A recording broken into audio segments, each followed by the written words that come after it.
السلام عليكم ورحمة الله وبركاته. ازيكم عاملين ايه؟ يا رب تكونوا كلكم بخير. انا ليا تعليق على فيديو اخونا محمود سعيد، اللي هو بيتكلم فيه عن 10 حاجات محتاج تعملها او بتعملها كل يوم. المهم انه في الفيديو ده قال ان في جيم في امريكا اسمه بلانت فيتنس $10 الشهر. الاشتراك فيه $10 الشهر. انا صراحة اتصعقت من الرقم الغريب اللي هو قاله ده، يعني الرقم نفسه انا ما صدقتوش.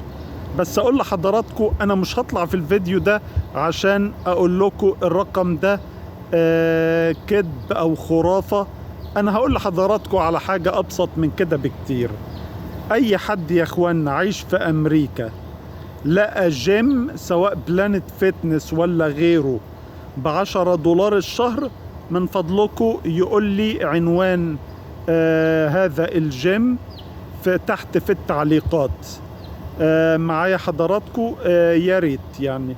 انا اسمع عن ارقام زي $50 الشهر، $40 الشهر عدت عليا، 100 و200 الشهر عدوا عليا.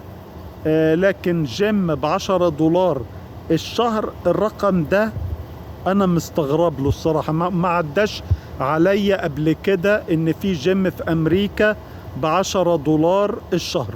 فاللي من حضراتكم عايش في امريكا ويعرف جيم $10 الشهر، من فضلكم يكتب لي تحت في التعليقات الجيم ده موجود في المكان الفلاني، لان انا هتحقق من صحة الكلام اللي هيقوله هذا الشخص اللي هيقول لي اسم الجيم او عنوانه في التعليقات. طيب، في حاجة برضو مهمة احب اعرفها لحضراتكم، ان الجيم من دول في امريكا مش بالشهر، ده بالسنة. بمعنى ايه؟ ان لو الجيم مثلا $100 الشهر، انا بدي رقم يعني ايه معقول شوية، مش هقول $10 الشهر. طيب لو الجيم $100 الشهر، يعني انت هتدفع كده كام للسنة كلها؟ $1200 للجيم للسنة كلها. معايا حضراتكم؟ طيب، لو انت جيت بعد شهر عزلت ورحت المكان تاني، او حصلت لك ربنا يستر حادثة، واضطريت بعد كده انك ما تقدرش تحضر الجيم بعد شهر من اشتراكك، ساعتها $1100 هتبقى ايه؟ ضاعت عليك، ويعوض عليك ربنا في بقية الفلوس للسنة كلها. لان هو الموضوع بيمشي كده بالسنة، انت بتدفع للسنة بالكامل مش لشهر واحد، انت بتدفع للسنة كلها.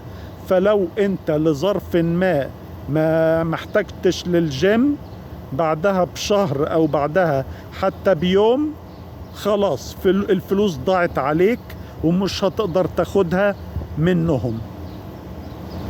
فبس بلفت نظر حضراتكم ان الجيم في امريكا اشتراكه مش بالشهر، هو للسنة بكاملها. ولما تخلص السنة لو عايز تجدد وتدفع لسنة جديدة لك هذا، مش عايز تجدد خلاص برضو لك هذا. أرجو أن الصورة تكون وضحت، وأشكركم على المشاهدة، والسلام عليكم ورحمة الله وبركاته.